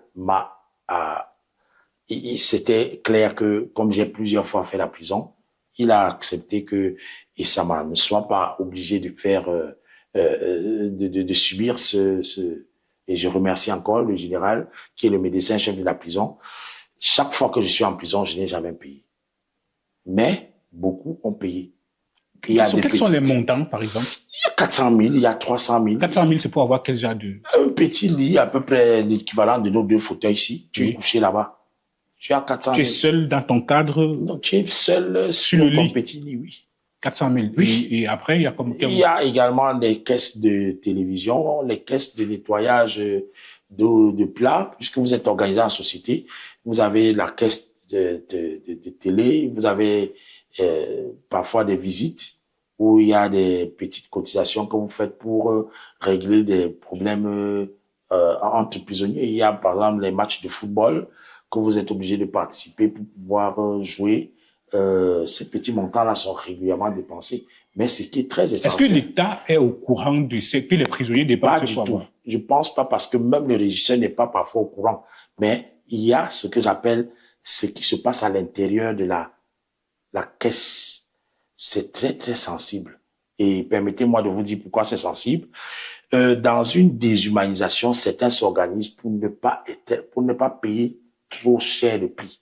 Et je vous ai dit que je ne repars bientôt en prison, donc il ne faut pas que j'aille jusqu'au fond.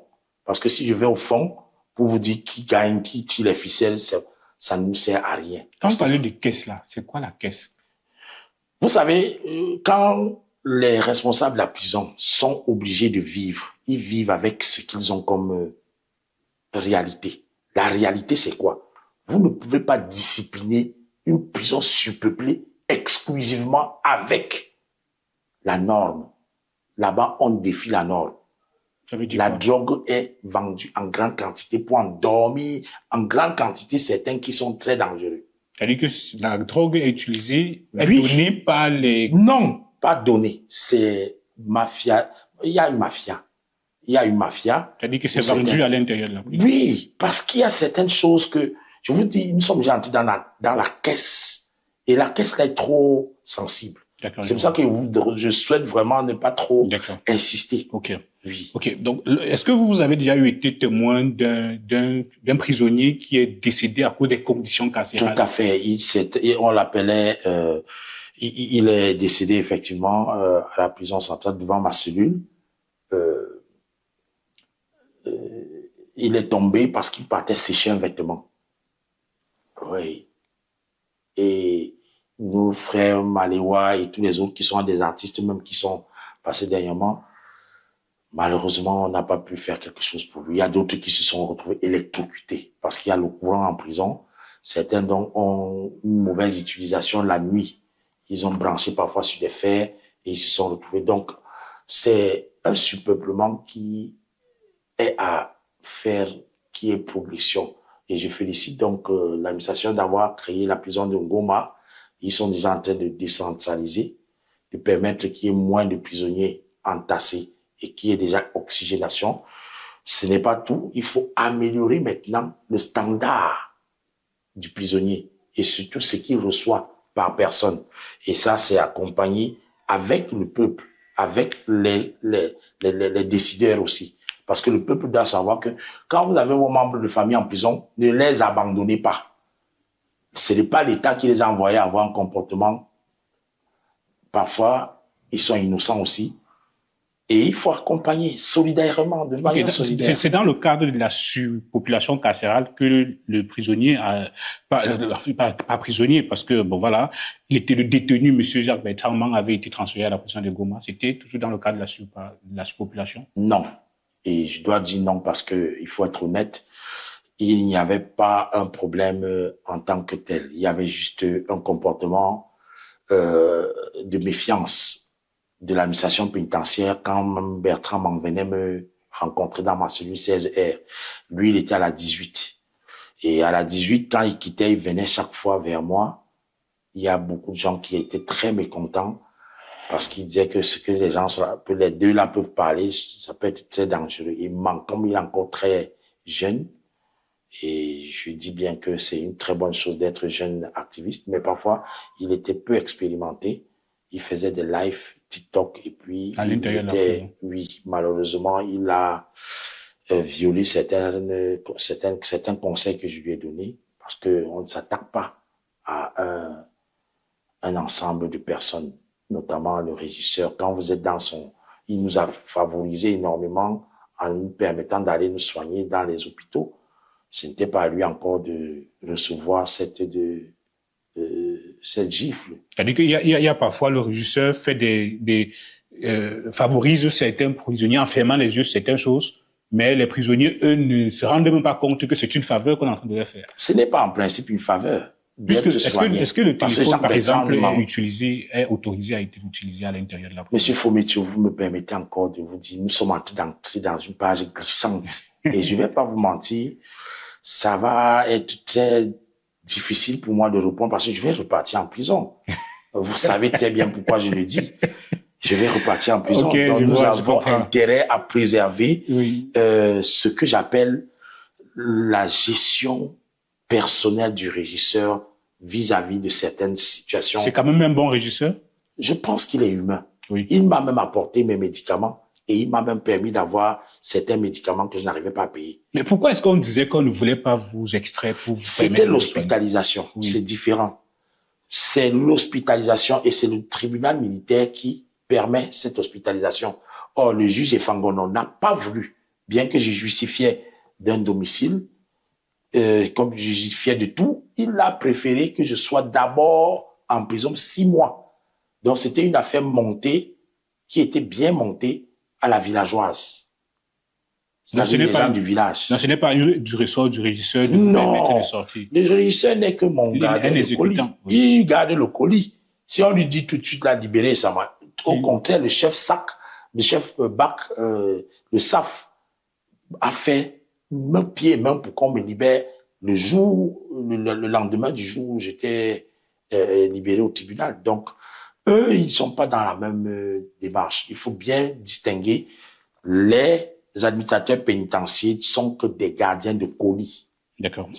Pendant votre détention, avez-vous subi des violences ou bien des pressions ou des intimidations pendant votre détention? Morale, parce que je ne peux pas accepter que ma conscience, où je n'ai rien fait, et que je sois traité ainsi. Mais je remercie toutes les unités de police où j'ai su passer, notamment à la PJ Bonanjo. Beaucoup se reconnaissent, ne m'ont pas laissé dormir dans le Shabbat. Ils ont réservé à Isama des fauteuils où les chefs étaient assis. Et je remercie pour les repas que nous partagions ensemble, que je n'avais pas parce que j'étais kidnappé. C'était parfois des autres visiteurs qui en face venaient et on partageait ce qu'ils avaient. Et c'est un préjudice moral parce que je ne manque pas de quoi manger. Je suis un travailleur. Mais si je me retrouve enfermé et incapable même de m'alimenter parce que je ne peux pas appeler, au moment de l'enquête, ils ont confisqué mes téléphones. J'étais coupé du monde. Même mes avocats, je n'avais pas le droit de... Ça a été violé. La procédure était très fausse. Les médicaments, je ne pouvais pas prendre. Pendant plus de 10 mois, pendant ces 10 mois, avez-vous regretté un seul instant, malgré votre état de santé qui se détériorait, avez-vous une fois pensé, regretté une seule fois vos actions ou vos prises de position? Vous ne pouvez pas regretter quand vous êtes sur la bonne voie. Et c'est l'occasion de vous rappeler, tu combats, tu meurs, tu ne combats pas, tu meurs. Pour dire, parfois quand Anissé Kane dit qu'il préfère mourir pour le changement que de mourir de typhoïde. Plusieurs Camerounais sont morts de suite d'enterrement parce qu'ils partaient chercher l'or. C'est quel genre de mort ça? Mourir au moins même pour des bonnes causes. Pour des causes comme la nôtre, où on est en train de demander le changement verbalement, on explique, on a Cameroun Investigation qui nous pose des questions avec des intellectuels qui nous suivent de l'autre côté, où nous avons à affûter nos stratégies, à affûter comme dans le bloc populaire de votre général Valsero, que je félicite et je remercie, d'affûter et de faire qu'il y ait des groupes WhatsApp de demande des changements, parce qu'on doit changer plusieurs choses dans nos quartiers. Nos quartiers n'ont pas de toilettes publiques. Nos quartiers n'ont pas parfois d'éclairage. Les routes sont très mauvaises. C'est avec la citoyenneté, et c'est ce que Oum Niobé disait. Il se bat pour l'élévation du standard de vie des populations. Le standard ne peut pas être élevé quand la conscience est baissée. Ok. Est-ce que M. André Sama a déjà pensé une fois à être candidat à une élection municipale ou législative? Ça pourra se décider avec le mouvement Roha, le moment venu, mais pour l'instant, je pense que nous sommes en train de travailler à rapprocher le peuple camerounais vers l'idéal de notre volonté dans le mouvement Roha, qui est celui de retrouver notre dignité. Est-ce que c'est un mouvement politique? C'est un mouvement absolument. C'est un mouvement culturel, politique. C'est un mouvement. Tout est politique. C'est légalisé? Bien sûr. Mais voilà les livres du mouvement Roha. Okay. Voilà, c'est Douala Mangabel qui est à la tête actuellement. Il y a des rues qui portent son nom en Allemagne. À Ulm, à Berlin, à Allen. Et ça est actuellement dans les musées en Europe. Et je félicite Initiative Perspective d'Oli Afumba. Je ne peux pas manquer Obscur, l'artiste de Anlou Bibliothèque ici du côté de il y a Oyak, le quartier Oyak, qui sont en train de faire des travaux où la jeunesse est éduquée à prendre en compte ce que la citoyenneté doit respecter, avoir sa carte d'électeur. C'est important de ne pas marcher sans carte d'électeur. Il faut être citoyen, il faut plus être un spectateur. D'accord. Le 19 août, donc, le tribunal militaire de Douala vous déclare non coupable et vous retrouvez immédiatement la liberté. Que s'est-il passé dans votre tête au moment où vous avez entendu le verdict? J'ai félicité d'abord le juge parce qu'il était vraiment courageux. Il était courageux de dire ce que, s'il ne disait pas, il allait être allumé en appel. On allait le massacrer en appel. Et vous savez, en matière judiciaire, lorsqu'un juge rend une décision qui n'est pas proche de la vérité, avec les faits, les évidences, ça sape sa crédibilité. Il perd même, on peut l'affecter dans un village. Donc il avait intérêt à sauver son honneur. D'accord. Et surtout quand on sait que l'enjeu n'était même plus aujourd'hui, parce que la plupart de ceux qui m'envoyaient en prison, c'était pour me faire rester en prison le plus longtemps possible. C'est pour ça qu'il dit que c'était dangereux. Et quand quelqu'un est dangereux avec toi, sois plus dangereux. Parce que si tu n'es pas plus dangereux, il va encore revenir te faire ça. Ok, donc après, vous qualifiez donc les plus de 300 jours de détention comme injustifiés. C'est criminel. En plus, il faut rappeler que l'intention de la commissaire, c'était de m'intimider. Mais après, il y a eu des récupérateurs qui ont voulu me faire payer. C'est-à-dire qu'utiliser la tenue et le corps de notre police, le corps de la justice comme étant un appareil de torture. Okay, donc c'est ce qui se passe avec Parfait Boum. Oui. C'est ce qu'il a fait. C'est ce qui se passe avec Madame Titio. Elle a été libérée. Elle n'est pas libérée, elle est toujours au tribunal. Même si elle comparaît libre, elle a été en prison. Ce que je vous dis est sincère. L'appareil répressif, malheureusement, est utilisé contre la citoyenneté. Pourtant, c'est le citoyen qui paye les impôts. Okay. Qui, selon vous, doit aujourd'hui répondre aux questions soulevées pour cette affaire? C'est l'État camerounais. Et malheureusement, cet État, parfois, n'a pas été suffisamment bien ficelé, puisque c'est le président Paul Biya qui devrait nommer à ses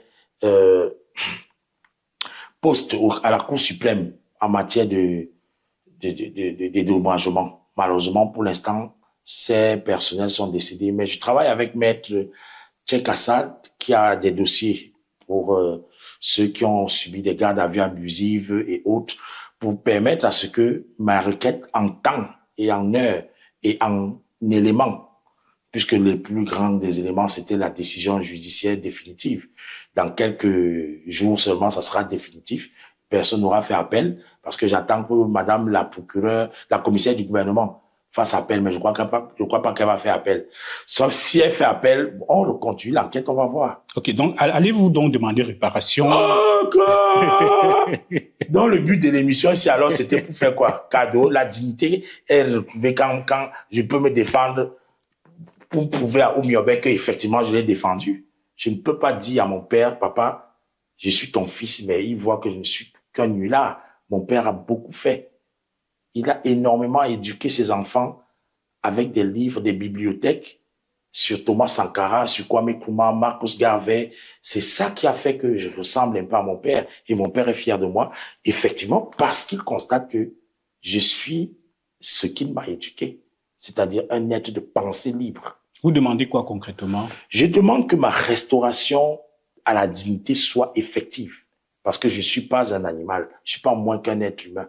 Je suis un être complet. Et quand vous êtes un être complet, pour un peuple qui a non seulement perdu des repères, que le peuple camerounais retrouve au moins la route de la dignité. Et à travers le symbole Essama, on pourra aujourd'hui recadrer un certain nombre de cadres et de coups tordus qui encore dans l'administration et les fonctionnaires. On pourra remettre la jeunesse sur les rails. C'est mon souhait. Si on veut, on me remet pas de l'argent. Parce que quelqu'un m'a dit, demande 50 000 par jour. C'est clair que si je demande cet argent, l'État camerounais m'a des dettes. Mais si qu'on accepte les monuments au Miobé, Ernest Wandi, qu'on mette les universités, les aéroports, qu'on enlève l'hôpital La Quintini Jean, on met l'hôpital Félix Roland Moumier, ça va permettre que Essama, dans son soulagement moral, mental, de toutes les luttes que j'ai menées, je serai un peu apaisé. Qu'on enlève toutes les rues qui portent les noms des colons. Ça, c'est ce que vous demandez pour réparation. C'est bien sûr cette réparation. Financièrement, vous ne réclamez rien. Si ces réparations sont acceptées, même 5 francs ne me donnaient plus. D'accord. Donc, vous êtes libre aujourd'hui. Vous nous avez fait comprendre que l'homme qui est entré à Nouvelle est sorti plus dangereux. Dangereux! Je dis bien, le plus grand doit être dans la valeur. L'amour, quand ça vient grand, c'est bénéfique pour le peuple. Mon amour encore plus grand, ça veut dire que ce qu'on m'a fait subir, je vais alors aimer le Cameroun alors à la folie. D'accord. Maintenant, c'est-à-dire que d'une manière jalouse, comme l'hymne national le proclame, lève-toi jalousement. Ta liberté. Les bourreaux qui marchent sur la patte. Il y a la deuxième partie. Tu es la tombe où dorment nos pères, le jardin que nos aïeux ont cultivé. Nous travaillons pour nous rendre prospères. Un beau jour, enfin, nous serons arrivés. De l'Afrique, sois fidèle enfant et progresse toujours en paix, espérant que tes jeunes enfants t'aimeront sans borne à jamais. Et la troisième partie qui est très importante. Nous bannirons pour te rendre prospère, de ton sol l'exploitation de ses ressources, de tes enfants le combat héroïque, soufflera partout le vent de la liberté.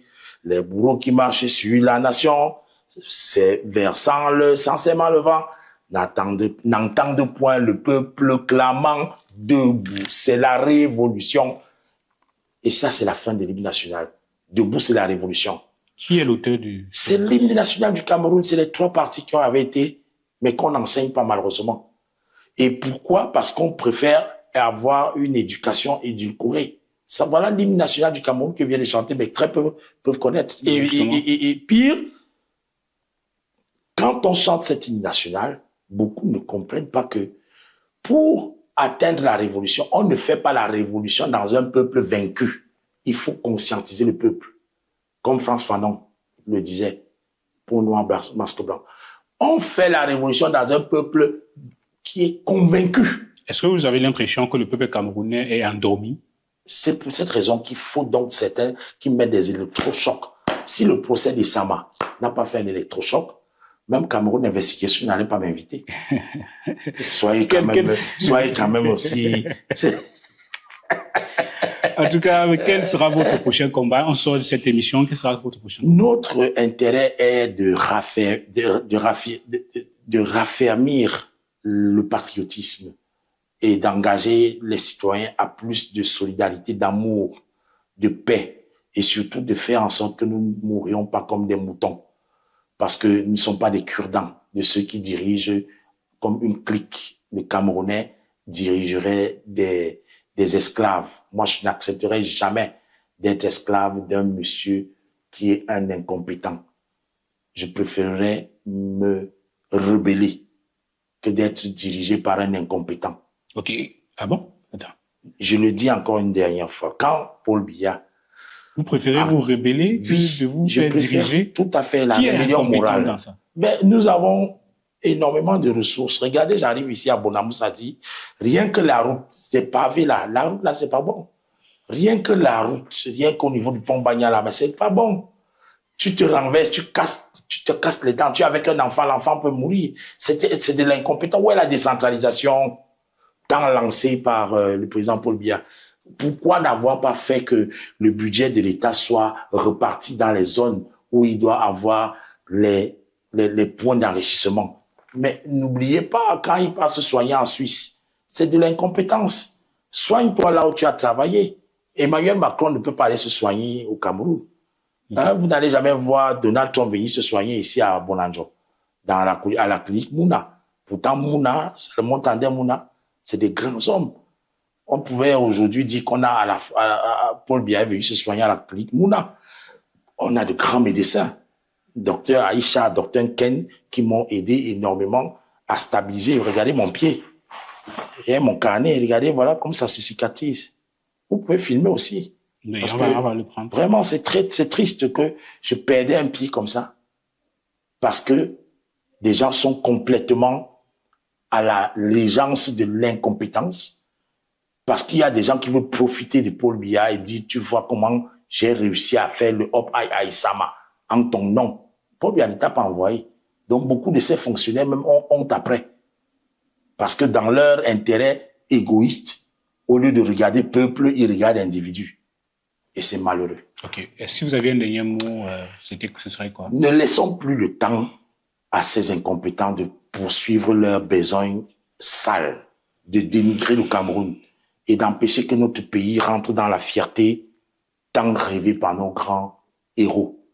Nos héroïnes se sont battues pour un Cameroun de fierté. Que la carte d'identité camerounaise soit la carte la plus recherchée. Que plusieurs nationalités du monde rêvent d'être Camerounais. Arrêtons de banaliser notre existence. C'est mon dernier mot. Ok. Vous avez dit, pour rappeler, qu'on peut retrouver ce livre où? À travers Google, dès que vous avez juste le titre que vous tapez, 3 générations de lutte anticoloniale au Cameroun dans Google, vous allez à livre. Donc dès que vous tapez, vous pouvez même parler. 3 générations de lutte anticoloniale au Cameroun. Voilà ça, l'histoire de la résistance camerounaise au colonialisme. Et vous partez à livre, vous allez retrouver le livre. C'est très facile. Avec 100 francs, vous avez le livre des Sama. Avec 100 francs? 100 francs. D'accord. Vous achetez un livre que physiquement, numérique. Physiquement, c'est 35 000. Et la version numérique coûte 100 francs? Ça ne coûte même pas. C'est-à-dire, c'est le temps de votre connexion. Vous consultez directement. D'accord. Ok, merci monsieur. Téléchargé. D'accord, merci monsieur André Blaise. C'est moi qui suis très honoré. C'est la toute première sortie et je suis très honoré d'être sur votre plateau très beau, votre quartier et surtout de voir Wouri TV être à l'origine de plusieurs scènes que j'ai vécues dans le net. Je ne savais pas que c'est ici que tout se faisait. Je vous félicite sincèrement d'avoir travaillé.